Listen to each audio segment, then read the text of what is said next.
Hello friends, আসসালামু আলাইকুম। Welcome back to my channel. আজকের ভিডিওতে আমি আপনাদের সাথে সরল এবং যৌগিক মুনাফার কিছু ম্যাথ করে দেখাবো। আমি চাচ্ছি ধারাবাহিকভাবে চ্যাপ্টার ওয়াইজ কিছু ক্লাস করাতে। তো আমি কিন্তু এক্সপার্ট কোনো টিচার না, আমি জাস্ট আপনাদের মতনই একটা স্টুডেন্ট। তা আমি আপনাদেরকে করাচ্ছি যেন আপনাদের পাশাপাশি আমার নিজেরও একটু প্র্যাকটিস হয়ে যায়। তো আজকে করব হচ্ছে সরল এবং যৌগিক মুনাফা এই ম্যাথগুলো। আর আজকে আমি এই ম্যাথগুলো করবো হচ্ছে আপনাদের খায়রুল বেসিক ম্যাথ যে 6 এডিশন আছে সেটা। বইতে কিন্তু টোটালি হচ্ছে ম্যাথগুলো করা থাকে, বাট বইতে করা থাকলেও কিন্তু অনেকে ম্যাথগুলো ভালোভাবে বুঝতে পারে না। তো আমি চাচ্ছিলাম যে আমার সাথে সাথে আপনারা যদি একটু প্র্যাকটিস করেন তাহলে কিন্তু আপনাদের এক্সামের জন্য ভালো হবে। তো সরল ও যৌগিক মুনাফার ক্ষেত্রে আপনাদের হচ্ছে মুনাফা হচ্ছে দুই প্রকার, সরল ও যৌগিক মুনাফা। তো আপনারা এই ম্যাথগুলোকে সুদ কষাও বলতে পারেন। তো এই ম্যাথের সবচেয়ে বেসিক যে সূত্র সেটা হচ্ছে আই সমান P N R I by 100। এখন আমাদের আইতে কি পিতে কি এটা তো আমাদের জানতে হবে, তাই না? তো আমাদের এখন লিখিত হচ্ছে, দেখুন যে আই সমান ইন্টারেস্ট। ইন্টারেস্ট হচ্ছে কি, যে আমাদের যে মুনাফা আসলে টাকার উপরে আমরা যে সুদ নিই, অর্থাৎ এটাকে এখন স্পেশালি ভাবে বলা হয় মুনাফা। তো এটা আইতে সমান হচ্ছে ইন্টারেস্ট বা মুনাফা বা সুদ। আর এই যে হচ্ছে পি, পিতে কি, পিতে হচ্ছে প্রিন্সিপাল, অর্থাৎ আমাদের মূল যে টাকা থাকে, অর্থাৎ মেইন যে টাকা থাকে, যে টাকাটার উপরে আমরা সুদ বা মুনাফা পাই, সেই টাকাটাকে বলে প্রিন্সিপাল বা মূলধন। আর এই যে এন, এন হচ্ছে যে সময় বোঝায়, অর্থাৎ পিরিয়ড অফ টাইম অফ ইয়ার। অর্থাৎ আমাদের হচ্ছে যে অঙ্কে দেওয়া থাকে 1 মাস বা বছর, যে সময়টা দেওয়া থাকে সেটা আমরা প্রকাশ পাই বা সেটা আমরা অঙ্কেতে প্রকাশ করি এন দিয়ে, অর্থাৎ এন সমান হচ্ছে সময়। আর আরতে হচ্ছে পার্সেন্টেজ, অর্থাৎ আমাদের পরীক্ষার সময় অঙ্কে দেখবেন দেখা থাকে 5% হারে বা 7% হারে যে কথাটা থাকে, সে হার সমান হচ্ছে আর, অর্থাৎ আর যে পার্সেন্টেজ প্রকাশ পায়। তো আপনারা যদি এই বেসিক সূত্রটা আগে ভালোভাবে মাথায় ঢুকায় নিতে পারেন তাহলে কিন্তু এই চ্যাপ্টারের বেশ কিছু অঙ্ক আপনাদের এই সূত্র দিয়ে আপনারা করতে পারবেন। তো বেসিক সূত্রটা হচ্ছে আই সমান P N R I by 100। অর্থাৎ যখন সুদ চাবে তখন কিন্তু সরাসরি এই সূত্রটা বসায় আপনি ম্যাথগুলো পড়ে নিতে পারবেন। তো আপনারা এই সূত্রটা আগে টোটালি মাথায় ঢুকায় নেবেন। তো দেখুন, 1 নম্বর অঙ্কটায় রয়েছে যে 10% সরল মুনাফায় 2000 টাকার 1 বছরের মুনাফা কত টাকা হবে। তো আমরা একটু আগে আপনাদেরকে যে সূত্রটা লিখলাম সেই সূত্রটা আমরা এখন টোটালি এখানে লিখে নিচ্ছি। আপনারা যদি এই সূত্রটা পুরোপুরিভাবে মাথায় ঢুকায় রাখতে পারেন আর মনে রাখতে পারেন তাহলে কিন্তু আপনারা এই ম্যাথগুলো সহজেই করতে পারেন। তো আমাদের বলছে যে 10% সরল মুনাফায় 2000 টাকার 1 বছরের মুনাফা কত। তো আমাদের এখানে 2000 টাকা কি, অর্থাৎ 2000 টাকার উপরেই কিন্তু আমাদের সুদ হচ্ছে। তাহলে পি সমান আমাদের কত ছিল, প্রিন্সিপাল, অর্থাৎ এই যে 2000 টাকা হচ্ছে আমাদের প্রিন্সিপাল অর্থাৎ আসল টাকা, অর্থাৎ পি সমান আমাদের 2000 টাকা রয়েছে। এখন আমাদের তাহলে এন এর মান কত, এন সমান কত ছিল, সময়, অর্থাৎ এখানে সময় কত দেওয়া রয়েছে, 1 বছর, অর্থাৎ এন সমান হচ্ছে আমাদের সময় ছিল, এটা দেওয়া রয়েছে 1 বছর। আবার এখানে বলা হয়েছে যে আর, আর সমান আমাদের সূত্রের যে আর সমান কি বলছিলাম আমরা, পার্সেন্টেজ, অর্থাৎ 7% 5% যে হার দেওয়া থাকে সেটাই হচ্ছে আমাদের অঙ্কে পার্সেন্টেজ, অর্থাৎ এখানে পার্সেন্টেজ কত দেওয়া রয়েছে দেখুন, 10%। তো অর্থাৎ আমাদের পার্সেন্টেজ হচ্ছে 10%। এখন আমরা যে সূত্রটা আমরা এখন টোটালি আগে লিখে নিছি সেই সূত্রটা আমরা এখন পাতে নেব। তো প্রিন্সিপাল সমান আমাদের কত, এই যে 2000 টাকা। কিন্তু আমাদের পরীক্ষায় মানে প্রশ্নে চাইছে যে 1 বছরের মুনাফা কত। তো আমাদের মুনাফা সমান কি, আয়, অর্থাৎ আমাদের মুনাফা বের করতে বলছে আয় সমান। তো এখন আমরা সূত্র অনুযায়ী লিখে নেব, পি সমান হচ্ছে 2000, আর এখানে এগুলো থাকা মানে ইন্টু, অর্থাৎ গুণ দিয়ে দিলাম। এন সমান হচ্ছে 1, আর আর এর মান কত দেওয়া রয়েছে, আমাদের আর এর মান হচ্ছে এই যে 10। এখন এই যে নিচে নিচে আমাদের কত দেওয়া রয়েছে, সূত্রের যে 100 সেটা আমরা পাঠায় নিলাম। তো এখন এই যে 100-র যে 2টা শূন্যর সাথে আমরা 2000-এর যে 3টা শূন্য আছে সেখান থেকে 2টা কেটে দিব। তাহলে আমাদের কত থাকছে, এই পাশে 20 আর ওই পাশে 10, তাহলে 20 আর 10 যদি আমরা গুণ করি তাহলে আমাদের কত হচ্ছে, 200। এই 200 হচ্ছে আমাদের এই যে ম্যাথ, অর্থাৎ 1 বছরের মুনাফা কত, 200 টাকা। এই 200 টাকা হচ্ছে অ্যান্সার। অনেক ভাই আপুরা আবার ভাবতে পারেন যে একটা ম্যাথ করতে এত টাইম, তাহলে অন্যান্য ম্যাথগুলো শিখতে কত সময় লাগবে। এখন কথা হচ্ছে যে প্রথম দিকে আপনারা যখন অঙ্ক বেসিক ভাবে শিখবেন তখন কিন্তু একটু সময় লাগবে, পরবর্তী সময়ে কিন্তু আপনারা খুব তাড়াতাড়ি করে নিতে পারবেন।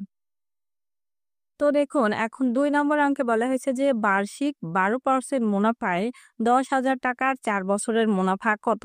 এখন আমাদের এই অঙ্কটায় কিন্তু মুনাফা চেয়েছে। অর্থাৎ মুনাফা সমান আমরা কি বলছিলাম? আয় সমান মুনাফা বা ইন্টারেস্ট। এখন আমাদের এখানে আগের যে টোটালি সূত্রটা আমরা লিখলাম সেটা আয় সমান PNR/১০০ এটা আমরা সরাসরি পাঠিয়ে নেব। তো P সমান কত? অর্থাৎ আসল সমান আমাদের দেওয়া রয়েছে কত? ১০,০০০। আর N সমান কত? সময় হচ্ছে ৪ বছর দেওয়া রয়েছে। আর পার্সেন্টেজ R সমান কত দেওয়া রয়েছে? ১২। তো দেখুন আমাদের এখন বের করতে হবে মুনাফা বা ইন্টারেস্ট। আমরা এখন সূত্র অনুযায়ী পাতায় নিলাম। P এর মান কত? ১০,০০০। আর N এর মান কত দেওয়া রয়েছে? ৪ বছর। আর R এর মান দেওয়া রয়েছে ১২।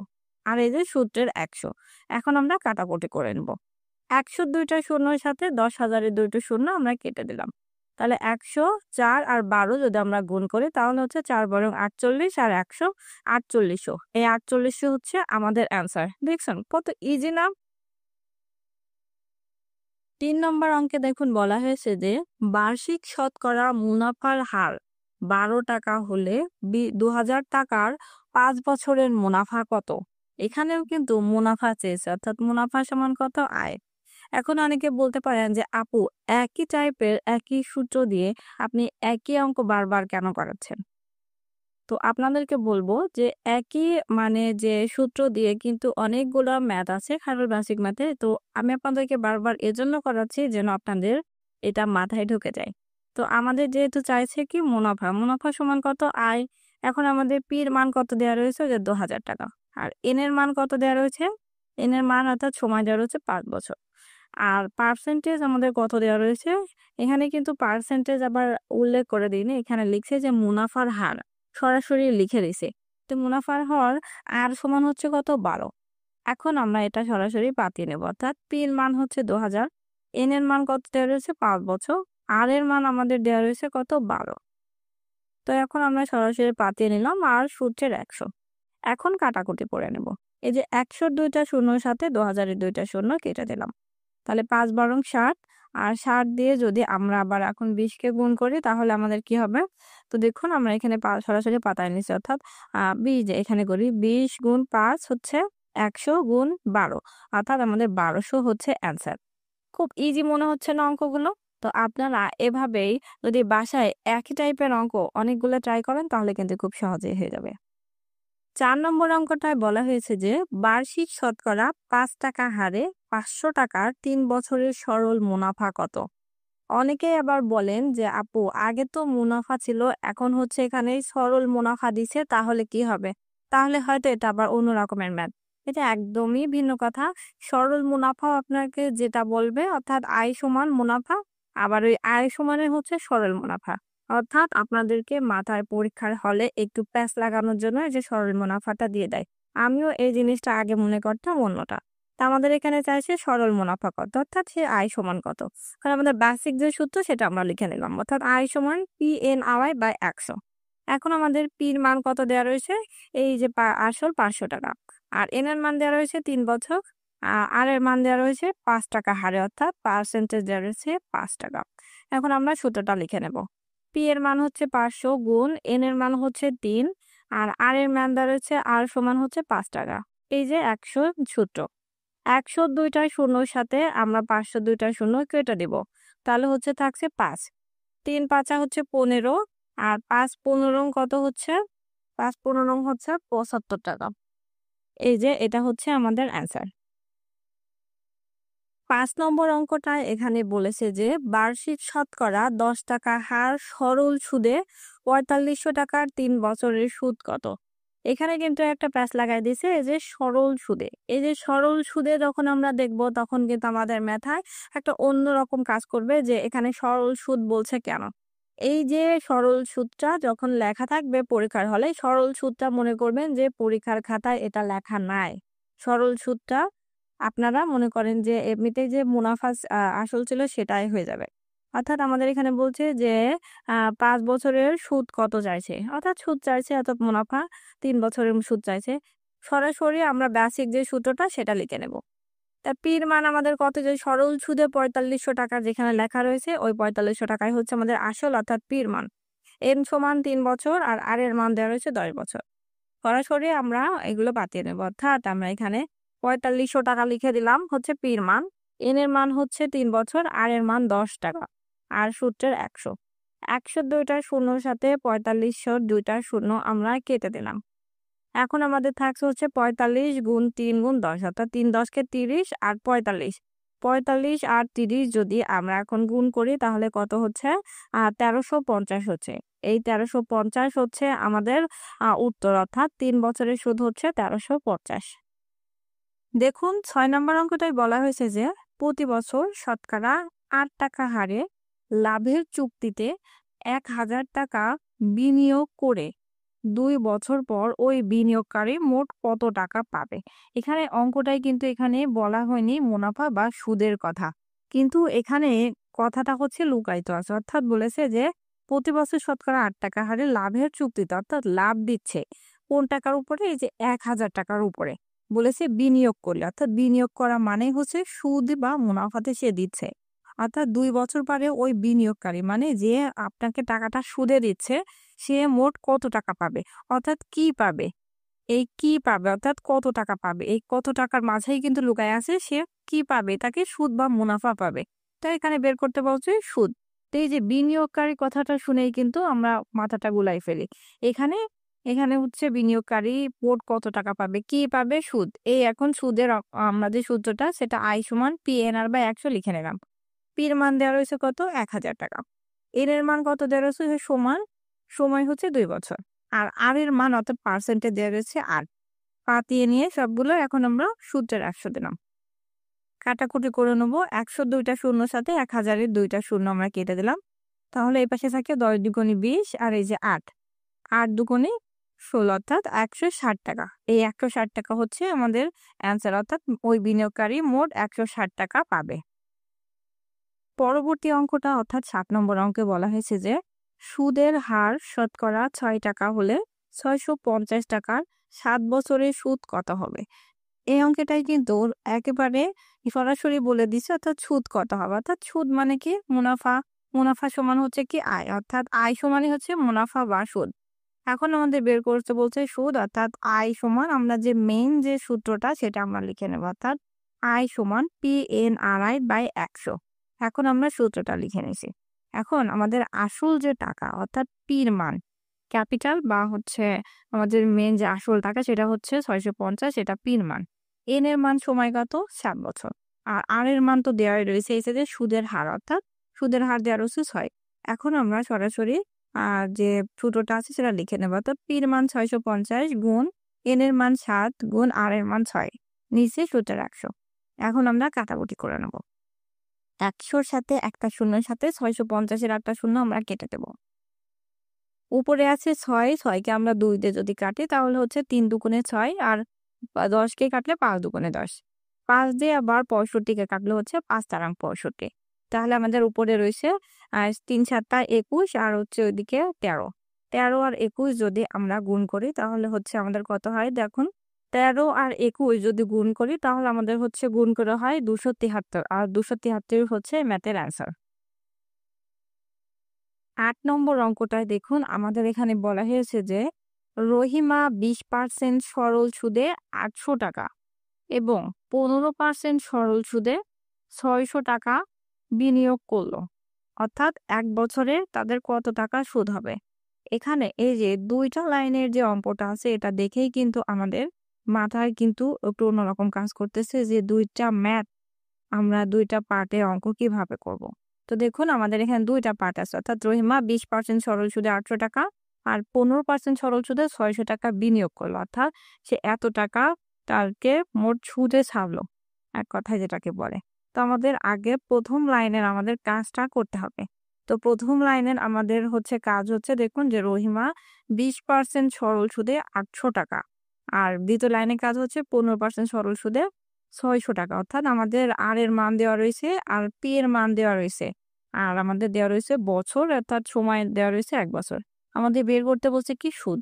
সুদ সমান কি জানতাম আমরা? আয় সমান ইন্টারেস্ট, অর্থাৎ সুদ বা মুনাফা। এখন আমাদের সবার প্রথমে সুদ বের করতে হবে। আমরা প্রথমে প্রথম লাইনের কাজটা করে নেব, তারপরে আমরা দ্বিতীয় লাইনের কাজ করব। প্রথম লাইনের কাজ হচ্ছে ২০% সরল সুদে ৮০০ টাকা। তো আমরা এখন প্রথম লাইনে যে সুদ বের করতে বলছি সুদের সূত্রটা লিখে নেব। অর্থাৎ আই সমান P N R by 100। P এর মান কত দেওয়া রয়েছে আমাদের, এই যে পির মান হচ্ছে 800 টাকা। এই 800 টাকা আমরা এখন লিখে নেব। তারপরে আমাদের যে এন এর মান দেওয়া রয়েছে, অর্থাৎ এন এর মান কত, প্রথম লাইন আর দ্বিতীয় লাইন দুইটা লাইনেরই কিন্তু এন এর মান দেওয়া রয়েছে কত, 1 বছর, অর্থাৎ এই 1 আমরা দিয়ে নিলাম। তারপর হচ্ছে গুণ আর এর মান, প্রথম লাইনে আমাদের আর এর মান দেওয়া রয়েছে কত, 20%, অর্থাৎ 20 আর নিচে 170। 100 দুইটা শূন্যের সাথে 800 দুইটা শূন্য আমরা কেটে দিলাম। তাহলে এখানে হচ্ছে গুণ করলে হচ্ছে 8 একে 8, আর 8 দিয়ে যদি আমরা 20 কে গুণ করি তাহলে 4 দুগুণে 16, অর্থাৎ 160। তো দেখুন আমাদের প্রথম লাইনের কাজ কিন্তু এখন হয়ে গেল। এখন আমাদের কি করতে হবে, দ্বিতীয় লাইনের কাজ করতে হবে। এখন দ্বিতীয় লাইনেও কিন্তু সেম একই কাজ, যে 15% সরল সুদে 600 টাকা বিনিয়োগ করলো।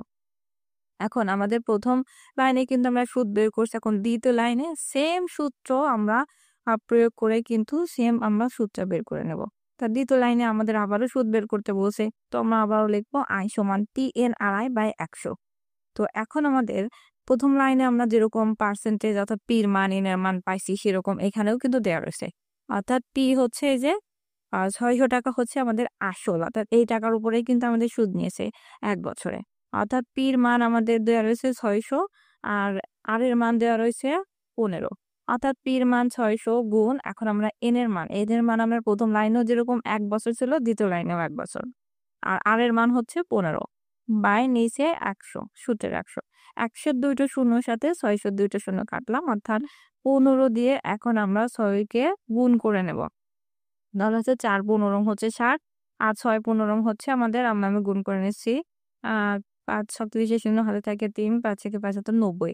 এখন এই 90 আমাদের বেরোলো। প্রথম লাইনের আমাদের সুদ বেরোয়ছিল কত, দেখুন 160 টাকা, দ্বিতীয় লাইনের সুদ 90 টাকা। এখন আমাদের এই দুইটা লাইনকে যোগ করে দিলেই কিন্তু ম্যাথ হয়ে যাবে, অর্থাৎ আমাদের 1 বছরের সুদ কত হবে, 1 বছরের সুদ হবে এই যে 160 আর 90 যদি আমরা যোগ করি তাহলে আমাদের কিন্তু 1 বছরের কত টাকা সুদ সেটা বের হয়ে যাবে। তো 160 যোগ 90 যোগ করলে হয় 250 টাকা, অর্থাৎ আমাদের 1 বছরের কত টাকা সুদ হবে, 250 টাকা। এটাই হচ্ছে অ্যান্সার। 9 নম্বর অঙ্কটা দেখুন, বলেছে যে এক ব্যক্তিকে তার মোট ঋণের প্রথম 600 টাকার জন্য 8% হার সুদ দিতে হয়। তাহলে এটা আমাদের প্রথম লাইন। আর দ্বিতীয় লাইনে কি বলছে, যে এবং 600 টাকার অধিক অংশটির জন্য 7% হার সুদ দিতে হয়। অর্থাৎ প্রথম লাইনে 600 টাকার জন্য 8% সুদ, আর বলেছে দ্বিতীয় লাইনে 600 টাকার অধিক যদি হয় তাহলে 7% দিতে হবে। বলেছে যদি কোনো বছর তার ঋণের পরিমাণ 6000 টাকা হয় তাহলে তাকে কত টাকা সুদ দিতে হবে। তাহলে টাকা যত বেশি হবে সুদ তত একটু কম হবে। তাহলে এখন আমাদের প্রথম লাইনেও রয়েছে 600 টাকার জন্য 8%, আর দ্বিতীয় লাইন রয়েছে 600 টাকার জন্য অধিকাংশ 7%, অর্থাৎ দুইটা এখানে কিন্তু বেসিক আমাদের এক রয়েছে। এই ক্ষেত্রে এই ধরনের অংশে যখন প্রথম লাইন এবং দ্বিতীয় লাইনের আসল টাকা এক হবে আর তৃতীয় লাইনে অনেকটা টাকা উল্লেখ করে দিবে যে এত টাকার যদি বেশি হতো তাহলে অত টাকা সুদ কম হতো। তাহলে একদম তৃতীয় লাইনে যে লাইনটা থাকবে, অর্থাৎ যে যদি বলে যে 7,000 টাকা হয় তাহলে কাছে কত টাকা সুদ দিতে হবে, বা 90,000 টাকা থাকলে কত টাকা সুদ দিতে হবে, সেই টাকাটা আমরা এখানে লিখে নেব। অর্থাৎ তৃতীয় লাইনে রয়েছে আমাদের 600 টাকা, এই যে 6,000 টাকা আমরা লিখে নিলাম। আর প্রথম লাইন আর দ্বিতীয় লাইনের টাকা কিন্তু একই আসল টাকা রয়েছে, সেটা দিয়ে আমরা এটাকে মাইনাস করে নেব। এটা আমরা মাইনাস করে নিলে 6,000 থেকে 600 মাইনাস করলে হচ্ছে 5400 টাকা। এটা হচ্ছে আমাদের দ্বিতীয় সুদ, অর্থাৎ এই যে 600 টাকার অধিক অংশটির জন্য 7% হার সুদ দিতে হয়। যে দ্বিতীয় লাইনটা আছে এই দ্বিতীয় লাইনের সুদটা আমরা আগে বের করে নেব। এই ধরনের অংশে থাকলে আগে আপনাদের দ্বিতীয় লাইনের কাজ করে নিতে হবে। তো এখন আমরা প্রথম লাইনের কাজ করে নেব, অর্থাৎ প্রথম লাইনের সুদ বের করতে বলছে। লিখব প্রথম লাইনের সুদ, অর্থাৎ প্রথম সুদ 600 গুণ এই যে 8%, 8 দিব আর পার্সেন্টেজের 100। 100-এর সাথে 6 দিয়ে কাটলে হয় 6, অর্থাৎ 6-8 = 48। প্রথম লাইনের কাজ হয়ে গেল। এখন আমরা কি করব, দ্বিতীয় লাইনে কাজ করব। অর্থাৎ দ্বিতীয় লাইনে আমাদের কি বলছে, যে 600 টাকার অধিক অংশটার জন্য 7% হার সুদ দিতে হয়। তাহলে দ্বিতীয় লাইনের কাজ হচ্ছে সুদ বের করতে বলছে। সেই সুদের সূত্রটা কিন্তু এখানে একটু ভিন্নভাবে হয়েছে, অর্থাৎ লিখতে পারি দ্বিতীয় সুদ সমান এই যে 600 টাকা। আমরা দ্বিতীয় সুদ কিন্তু প্রথমে বের করে নিয়েছি যে 6,000 মাইনাস করে 600, অর্থাৎ আমাদের মাইনাস করছিলাম কত হয়েছে 5400। এই যে 5400 টাকা আমরা আগে বের করে নিছি, এই 5400 টা আমরা এখন এখানে দ্বিতীয় সুদের জায়গায় লিখে নেব। অর্থাৎ 5400 গুণ এখানে যে দ্বিতীয় অংশে কত পার্সেন্ট সুদ দিতে হতো 7%, অর্থাৎ 7/পার্সেন্টেজের জন্য 100। এখন 100 দুইটা শূন্যর সাথে 5400 দুইটা শূন্য আমরা কাটাকাটি করে নিলাম। তো কাটেই থাকে 54 আর ওই পাশে 7। এখন 54 আর 7 যদি আমরা গুণ করি তাহলে হয় 4 7 28, হাতে থাকে 2, 5 7 35 আর 2 37। তো দেখুন আমাদের দ্বিতীয় সুদও কিন্তু বেরিয়ে গেছে। এখন আমাদের পরীক্ষার এই যে প্রশ্নে কি চাইছিল যে যদি কোনো বছর তার ঋণের পরিমাণ 6000 টাকা হয় তাহলে তাকে কত টাকা সুদ দিতে হবে, অর্থাৎ সুদ কত এটা বের করতে হবে। তাহলে আমরা লিখতে পারি সুদ সমান, প্রথম সুদ আমরা কত দিছি 48 টাকা, আর দ্বিতীয় সুদ কত পাইছি আমরা 378 টাকা। এখন এই 378 আর এই 48 যদি আমরা যোগ করি তাহলে কিন্তু আমাদের উত্তরটা বের হয়ে যাবে। তো আমরা এখন যোগ করে নিচ্ছি 8 8 16 হয় থেকে 1, 7 আর 4 হচ্ছে 11, আর 1 হাতে ছিল 12, আর 3 আর 1 4, অর্থাৎ 426 টাকা। এই 426 টাকা হচ্ছে আমাদের অ্যান্সার, অর্থাৎ তার যদি কোনো বছর তার টাকার পরিমাণ 6000 টাকা হয় তাহলে তাকে 426 টাকা সুদ দিতে হবে, আর এটাই অ্যান্সার। 10 নম্বর অঙ্কে দেখুন বলা হয়েছে যে একজন ব্যক্তি 9000 টাকার উপরে 30% হারে খাজনা নিল, 15টি কিস্তিতে পরিশোধ করলো। ওই কিস্তির পরিমাণ কত? অর্থাৎ 9000 টাকার উপরে 30% হারে সে খাজনা নিয়ে ওই খাজনাটি সে কি করছে 12টি কিস্তিতে পরিশোধ করে দিছে। এখন আমাদের বলছে যে প্রতি কিস্তির পরিমাণ কত। এখানে কিন্তু সুদ বা মুনাফা বা আসল কোনো কিছু বের করতে বলে নাই। এখন আমাদের কি করতে হবে, এই যে আমাদের আগে সুদটা বের করে নিতে হবে, অর্থাৎ সুদ বা মোট খাজনাটা আগে বের করতে হবে। অর্থাৎ আমরা লিখতে পারি মোট খাজনা সমান, এই যে মোট খাজনা আসল কত টাকা হচ্ছিল 9000 টাকা। সেই আসল টাকার উপরে কিন্তু আমাদের পার্সেন্টেজ বের করতে, অর্থাৎ 9000 টাকা গুণ 30 আমরা এখানে পাতায় নেব, আর এই যে পার্সেন্টেজ আছে এই পার্সেন্টেজের জন্য আমরা একটা 100 নিয়ে নেব। তাহলে নিচে 100, 100 দুইটা শূন্যর সাথে আমরা কি করব 9000 এর দুইটা শূন্য কেটে নেব। তাহলে কত থাকছে 90 আর 30 যদি আমরা গুণ করি তাহলে হচ্ছে 2700 টাকা। তাহলে আমাদের মোট খাজনা বেরিয়ে গেল। এখন আমাদের বলছে প্রতি কিস্তির পরিমাণ কত। তাহলে 9000 টাকার উপর 30% হারে সে সুদ নিছিল। সুদ কত টাকা বেরোছে 2700 টাকা। এখন বলেছে 12টা কিস্তিতে সে পরিশোধ করেছে, অর্থাৎ প্রতি কিস্তিতে সে কত টাকা করে পরিশোধ করছে, অর্থাৎ আমরা এখানে কিস্তির পরিমাণ বের করে নেব। এখন আমরা লিখছি হচ্ছে কিস্তির পরিমাণ, এই যে 2700 বের করলাম মোট সুদ, আর 12টা কিস্তি দিয়েছে, অর্থাৎ 12টা কিস্তিকে আমরা 2700 দিয়ে ভাগ করে নিব। তো 12 দিয়ে যদি আমরা 2700-কে ভাগ করি তাহলে কি হয় 12 দুগুণে হচ্ছে 24। 27 থেকে 24 যদি মাইনাস করি থাকে 3, যে একটা জিরো নিচে নামাইলে হচ্ছে হয় 30। তাহলে এখন আমরা 12 দিয়ে 30-এর ভিতরে কয়বার যায় 12 দুগুণে 24, হাতে থাকে 6 মাইনাস করলে আর উপরের একটা জিরো নামালাম, এই যে 5 12 60, এই যে মিলে গেছে। তাহলে আমাদের প্রতি কিস্তির পরিমাণ কত হচ্ছে 225 টাকা। আমি কিন্তু একেবারে খাঁটি বাংলা নিয়মে ভাগ করছি, যদি আমার ভাগে কোনো ভুল হয় সেটা আপনারা বলতে পারেন। তো এটাই হচ্ছে আমাদের 225 টাকা অ্যান্সার। তো এই ছিল আমাদের আজকের ম্যাথের সলিউশন। আমার কোনো ম্যাথে যদি কোথাও কোনো ভুল হয় আপনারা অবশ্যই কমেন্টে জানাবেন। যেহেতু আমি কোনো এক্সপার্ট টিচার না, সেহেতু আমার কোনো ভুল হলে আপনারা অবশ্যই ক্ষমা সুন্দর দৃষ্টিতে দেখবেন। তো এই ছিল আমার আজকের ভিডিও। আশা করি আমার ভিডিওটা আপনার কাছে ভালো লেগেছে। আর ভিডিওটা ভালো লাগলে অবশ্যই আমার চ্যানেলটা সাবস্ক্রাইব করে সাথেই থাকবেন। আজ এই পর্যন্ত, সবাই ভালো থাকবেন, সুস্থ থাকবেন। আর পরবর্তী পার্ট আমি আবারও আমার আর একটা ভিডিওতে দিব। আল্লাহ হাফেজ।